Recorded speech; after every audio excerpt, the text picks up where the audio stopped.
Вот, посмотрите, такие фильтры камазовские. Работают как пылесборник. Фильтрует всю пыль, которая идет вот сейчас в ремонте. Этот СМРовский. Там 220 моторчик. Гораздо эффективнее, чем вот этот Филофан XL Fan. Так, здесь звук. Здесь. Гораздо эффективнее засасывает пыль. Вот такое приспособление есть у некоторых людей.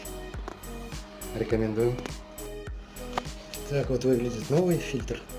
А вот здесь стоит уже бэушный, уже весь отработанный.